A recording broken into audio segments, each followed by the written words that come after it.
a charrette of Georgetown titled Bridge to Bridge. Let's start with the first thing people heading south see when they near Georgetown: a bridge, the LHCO bridge over the Waccamaw, Black, and Petey rivers. Lighting was added a few years ago, but members of the Charrette team said, "What if?"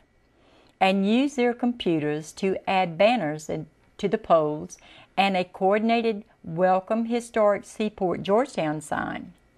They electronically removed the weeds growing between the traffic lanes, and travelers begin to get another picture of what the entry of Georgetown could look like.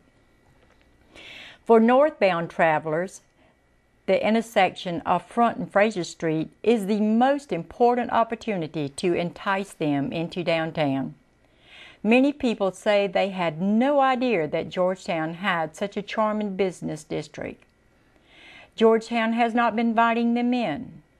Consultants propose a series of gateways to get people off the beaten track of US 17, 701, 521, and 17A and discover the real Georgetown. Let's start with the biggest and most important intersection, Front and Fraser. Computer-generated overlays show medians, a new brick structure welcoming travelers to Front Street, a pool with a fountain at City Hall, a softening of the corner of the steel mill property with a generous circular sidewalk and green belt.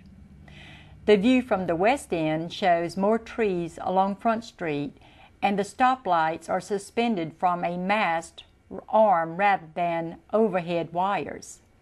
From the south, a newly painted water tower in indigo blue and Carolina gold stands behind City Hall. Now look at the intersection today and compare it with what could be. Quite an improvement, wouldn't you say? And the cost here is minimal. Pavers in the street aren't practical because of the heavy log trucks going to IP, but we could paint the pedestrian lanes on the asphalt. That's a city seal in the middle of the intersection. And look at the water tower and the fountains in the pool. All these elements are signals that there's more to Georgetown than meets the eye. Turn down Front Street and let's take a look. Moving 2 blocks northward, Georgetown is presented another opportunity to open its gates to visitors and invite them into the city and the center at Fraser and High Market Streets.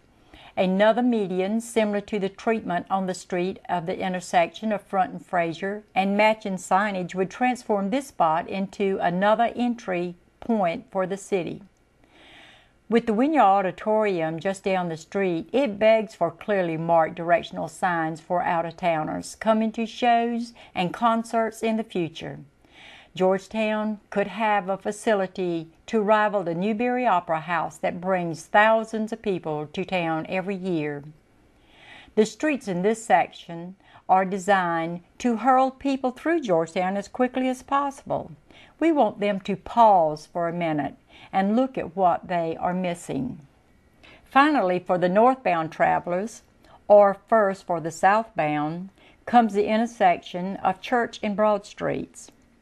Broad Street, with its wide travel lanes, was designed as the grand entry into Georgetown. It could become that again.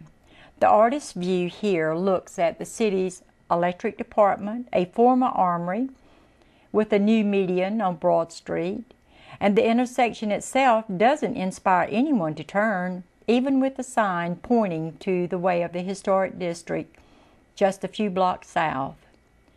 Looking into the future, the intersection becomes a gateway by adding a stoplight and surfactant treatment, and it realizes its full potential with a new sign and highly visible visitor center at the corner.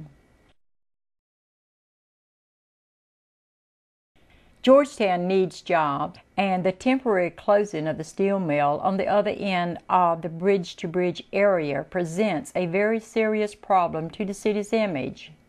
Should the steel mill close, it would remain a gigantic halt for years.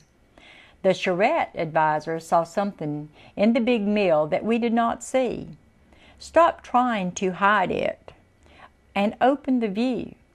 The steel mill occupies roughly 66 acres, and it could be retooled as a manufacturing facilities with tours for visitors and other usage.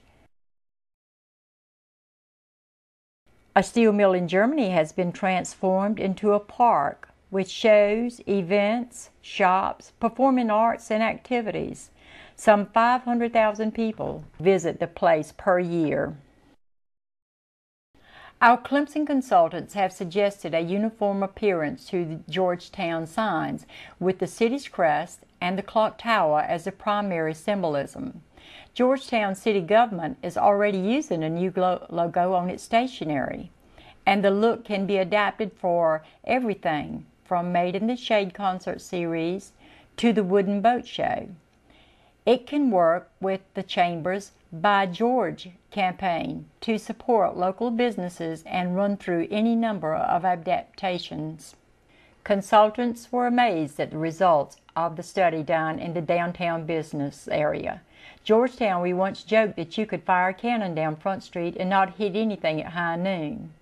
Well, it's alive with out-of-town and state shoppers. The Clemson advisors said no other town that they've studied has had such vitality and diversified customers, not even Greenville, and Georgetown has visitors arriving from the land and water. There are needs, the study says, to prevent commercial leakage to other markets, suggesting specific commercial opportunities to enhance the shopping experience here. Not surprisingly, the advisors called Georgetown the authentic downtown, even for Myrtle Beach and other coastal areas. The Charrette's photographer said there was a prize-winning picture in his lens every time he pointed his camera. Georgetown is the real thing and has been for more than 250 years.